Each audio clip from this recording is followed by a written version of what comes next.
மிக கனமழை பொறுத்த வரைக்கும் தமிழகத்தில் அடித்து நொறுக்க போகுது. அதுல எந்தெந்த மாவட்டங்கள்லாம் முதல் மிக கனமழை பெய்யும் அப்படிங்கிறதையும் மிக தெளிவுபடுத்தி நம்ம சொல்லிட்டோம். நண்பர்களே, நீங்க மறக்காம ஒரு லைக் பண்ணுங்க, சப்ஸ்கிரைப் பண்ணி தொடர்ந்து சப்போர்ட் பண்ணுங்க. துல்லியமான வானிலை அறிக்கையும் பெற்றுக்கொள்ளுங்க. இரவு முழுவதும் மழை பொழிவு தமிழ்நாட்டுல தொடர்ந்து பெய்து கொண்டே இருக்குங்க. அதாவது பகல் நேரங்கள்ல மழையை விட்டுட்டு சரியாக மாலை நேரங்களுக்கு அப்புறம் நமக்கு மழை தொடங்கி இரவு, நள்ளிரவு மற்றும் அதிகாலை நேர மழை பொழிவுகள் தொடர்ந்து தமிழகத்தில் 5 முதல் 6 நாட்களாக தொடர்ச்சியாக பதிவாகி வருகிற நம்ம பார்க்கிறோம்.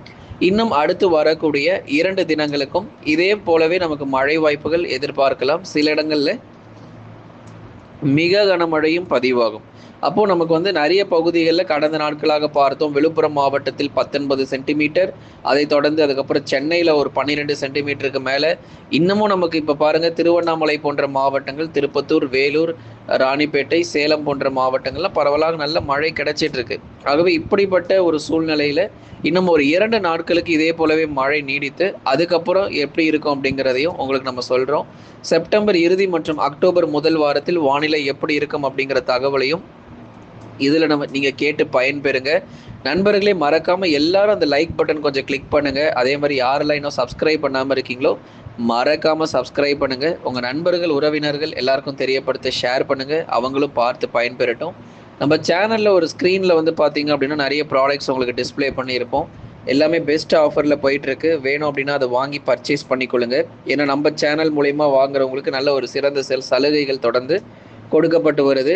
உங்களுக்கு அந்த ப்ராடக்ட்ஸ் உங்களுக்கு எல்லாமே ஸ்க்ரீனில் டிஸ்பிளே ஆகும். மழை காலங்கள் மற்றும் வீட்டிற்கு தேவையான எல்லா பொருட்களும் விற்பனை செய்யப்படுகிறது குறைந்த விலையில். தமிழகத்தில் செப்டம்பர் 25 வரைக்கும் மாலை அல்லது இரவில் பரவலாக மழை வாய்ப்புகள் தொடர்ந்து எதிர்பார்க்க முடியும். அதில் டேட் நோட் பண்ணிக்கோங்க. செப்டம்பர் 25 இருக்கிற, அதாவது அந்த செப்டம்பர் 25 தேதி வரைக்கும் மழை வாய்ப்புகள், கொஞ்சம் வலுவான மழை பொழிவுகள் அதிகமாக இருக்கும். அதுக்கப்புறமா செப்டம்பர் 26 இருந்து, அதாவது செப்டம்பர் 26ஆம் தேதி முதல் அக்டோபர் 1ஆம் தேதி வரை மழை தீவிரம் குறைய போகுது. அதாவது எந்த தேதிகளில் மழை தீவிரம் குறைகிறது நம்ம சொல்கிறோமோ அப்போது உங்களுக்கு வெயிலுடைய தாக்கம் பகல் நேரங்களில் கணிசமாக அதிகரிக்க ஆரம்பிச்சிடும். அதனால் தமிழகத்தில் செப்டம்பர் 25 வரைக்கும் மாலை அல்லது இரவு நேரத்தில் பரவலாக மிதமானதிலிருந்து கனமழை, ஓரிரு இடங்களில் மிக கனமழையும் எதிர்பார்க்கலாம். இன்னும் 2 நாளைக்கு மழை வாய்ப்புகள் தொடர்ச்சியாக நமக்கு இரவு நேரத்தில் வரப்போகுது. இன்றைக்கும் இருக்கும். அதனால் வானிலை அறிக்கை கேட்குற சமயங்களில் உங்களுக்கு அந்த மழை வருவதற்கான அறிகுறியே தெரியாமல் இருக்கலாம். ஆனால் எந்த நேரத்தில் மழை சொல்லியிருக்கோமோ அப்போ நீங்கள் எதிர்பார்த்தா போதும். உதாரணமாக சென்னை, திருவள்ளூர், காஞ்சிபுரம், செங்கல்பட்டு போன்ற மாவட்டங்களை நீங்கள் இரவு 8 மணிக்கு மேலே மழை எதிர்பார்த்தா போதும். அதே மாதிரி உள் மாவட்டத்தில் இருக்கிறவங்க மற்றும் தென் மாவட்டத்தில் இருக்கிறவங்க மாலை 4 மணி அல்லது 5 மணிக்கு மேலே மழை வாய்ப்புகள் சாதகமான சூழ்நிலை இருக்குது. அதனால் எந்தெந்த நேரங்களில் மழை வரும் அப்படிங்கிறத முதற்கொண்டு நம்ம சொல்லிட்டு இருக்கோம். எல்லா மாவட்டத்தை பற்றி நம்ம பார்க்கலாம். அதனால் சப்ஸ்கிரைப் பண்ணி தொடர்ந்து சப்போர்ட் பண்ணுங்கள். அதன் பிறகு படிப்படியாக வரும் நாட்கள் மழையினுடைய தீவிரம் குறையும். அதான் சொல்லியிருந்தோம் இல்லையா, செப்டம்பர் 26ஆம் தேதியிலிருந்து கொஞ்சம் கொஞ்சமாக நமக்கு மழை தீவிரம் குறைய ஆரம்பிச்சிடும். பகல் நேர வெப்பநிலை பொறுத்தவரை கணிசமாக அதிகரிக்கும். அக்டோபர் முதல் வாரத்தில் மீண்டும் பரவலாக மிதமானதிலிருந்து கனமழை தொடங்க போகுது. அப்போது செப்டம்பர் 25 வரைக்கும் ஒரு மழை பொழிவு, அது வரைக்கும் நமக்கு மழை வாய்ப்புகள் சற்று அதிகமாக இருக்கும். அதுக்கப்புறம் செப்டம்பர் 26லேருந்து 1ஆம் தேதி வரைக்கும் மழை தீவிரம் குறைஞ்சி போயிடும். அதுக்கப்புறம் வெயில் கொஞ்சம் அதிகமாக வருவதற்கான வாய்ப்பு இருக்குன்னு நம்ம சொல்லியிருக்கிறோம். அடுத்தபடியாக அக்டோபர் 2ஆம் தேதியிலிருந்து, அக்டோபர் 2லேருந்து அக்டோபர் 7 வரைக்கும் பரவலாக நமக்கு மிதமானதிலிருந்து கனமழை பொறுத்தவரை தீவிரம் அடையும். அப்போது அக்டோபர் 2 முதல் 7 தேதிகள் வரைக்கும் மிதமானது முதல் கனமழை மீண்டும் கடலோர மாவட்டங்கள், உள் மாவட்டங்களில் சற்றே வலுவானதாக எதிர்பார்க்கப்படுகிறது. ஆகவே அக்டோபர் முதல் வாரத்தில் மீண்டும் பரவலாக மிதமானது முதல் கனமழையானது எதிர்பாருங்க.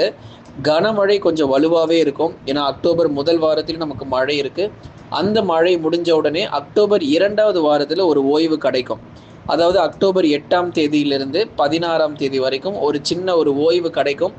இந்த நாட்களில் தான் அந்த காற்றுடைய திசைகள் மாற்றங்கள் ஏற்பட ஆரம்பிக்கும். அக்டோபர் 8லேருந்து 16க்குள்ள இந்த காலகட்டங்களில் என்ன ஆகும் அப்படின்னா, அதாவது வங்கக்கடலில் நமக்கு வந்து அந்த காற்றுடைய திசை பொறுத்த வரைக்கும் வடகிழக்கு பருவக்காற்றாக கொஞ்சம் கொஞ்சமாக அந்த திசை மாற்றம் அப்படிங்கிறது ஏற்பட ஆரம்பிக்கும். அக்டோபர் 8லேருந்து 16க்குள்ள. அக்டோபர் 17லேருந்து 23க்குள்ள இந்த காலகட்டங்களில் தான் வடகிழக்கு பருவமழை அப்படிங்கிறது நமக்கு தொடங்குவதற்கான சாதகமான சூழ்நிலைகள் அதிகமாக ஏற்படும். அதுக்கப்புறம் நமக்கு ஒன்றன் பின் ஒன்றாக தாழ்வு பகுதிகள் உருவாகி தமிழகத்தை நோக்கி நகரப்போகுது. அதே மாதிரி எல்லாருக்குமே ஒன்று சொல்லியிருந்தோம், புயல் சின்னங்கள் எந்த தேதியில் உருவாகுங்கிறது நம்ம ஏற்கனவே சொல்லிட்டோம். இருந்தாலும் சில பேர் கமெண்ட்ல தொடர்ந்து கேட்டு வரீங்க புயலை பற்றி. நவம்பர் 2வது வாரம் புயல் சின்னம், அதில் எந்த மாற்றமும் இல்லை. அது நகரக்கூடிய திசை எல்லாமே உங்களுக்கு பிறகு அறிவிக்கிறோம். ஆனால் தற்போதைய நிலவரப்படி நம்ம எடுத்து பார்க்கும்போது, அதாவது வானிலையில் நமக்கு நவம்பர் 2வது வாரத்தில் புயல் சின்னங்களும், அதே மாதிரி டிசம்பர் முதல் அந்த நவம்பர் இறுதி மற்றும் டிசம்பர் முதல் வாரத்திலும் ஒரு தீவிரமான ஒரு வலுவான ஒரு தாழ்வு பகுதி இருக்கும் என்று எதிர்பார்ப்பு இருக்கு. நிச்சயமாக உண்டு. ஏன்னா இந்த வருஷமும் நமக்கு புயல் சின்னங்கள் இருக்கும். ஆனால் அது எந்த அளவுக்கு ஒரு வேகத்தன்மை இருக்க போகுது அப்படிங்கிறத கொஞ்சம் பொறுத்து இருந்து தான் பார்க்கணும். ஏற்கனவே நம்ம தென்சீன கடல் பகுதிகளில் உருவான கஜிகி புயல் பற்றி நம்ம பேசியிருந்தோம். அதே மாதிரி நம்ம தெற்கு சீன, குறிப்பாக தென்சீன கடல் பகுதிகளில் உருவானது மட்டுமல்லாமல் அட்லாண்டிக் பெருங்கடலில் உருவான ஒரு மிகப்பெரிய ஒரு சூறாவளி புயலை பற்றி நம்ம பார்த்தோம். ஏன்னா இந்த 2 புயல்கள் உலகத்தையே மிரட்டி வந்தது. காரணம் 250 260 கிலோமீட்டர் வேகம்லாம் ரொம்ப மோசமாக இருந்துச்சு. அந்த மாதிரியான புயல்கள் நமக்கு உருவாகுமான்னு கேட்டால் அது போன்ற புயல்கள் உருவாகிறதுக்கான வாய்ப்பு குறைவு. 200 கிலோமீட்டர்லாம் கிடையாது. 110 140 வரை நம்ம அதிகபட்சமாக எதிர்பார்க்கிறோம். ஆனாலும் இந்த வருஷம் காற்றுடைய வேகத்தன்மை எப்படி இருக்கும் அப்படிங்கிறது ரொம்பவே எதிர்பார்ப்போடு இருக்குங்க. கண்டிப்பாக நம்ம தொடர்ந்து சொல்கிறோம். ஏன்னா இந்த புயல் சின்னங்கள் பொறுத்த வரைக்கும் மிக வலுவானதாக இருக்க போகுது. அக்டோபர் 3வது வாரம் வடகிழக்கு பருவமழை தொடங்கிய பிறகு உங்களுக்கு அடுத்தடுத்த மழை தேதிகள் இன்னும் நிறைய நம்ம அறிவிப்போம். தற்போதைய நிலவரப்படி மழை வாய்ப்புகள் இன்னும் 2 நாள் தான் இருக்கும். அதுக்கப்புறம் ஓய்வு கொடுத்து மீண்டுமாக அக்டோபர் முதல் வாரத்தில் மழை வர ஆரம்பிக்கும். டெல்டா மாவட்டங்கள், தென் மாவட்டங்களில் கொஞ்சம் மழை குறைய போகுது. வட தமிழ்நாட்டில் மட்டும் தொடர்ந்து மழை எதிர்பார்க்கலாம். டெல்டா மாவட்டத்திலையும் தென் மாவட்டத்திலையும் மழையினுடைய தீவிரம் கொஞ்சம் கொஞ்சமாக குறைய ஆரம்பிச்சிடும். தென் மாவட்டங்கள், டெல்டா பகுதிகளில் மீண்டும் மழையினுடைய தீவிரம் அதிகரிக்கும் போது நம்ம சொல்கிறோம். மழை அதற்காக பெய்யாமல் போயிடாது. ஓரளவு நமக்கு அந்த லேசான மழை, மிதமான மழை மட்டும் இருக்கும். பெரிதளவில் மிக கனமழை இருக்காது.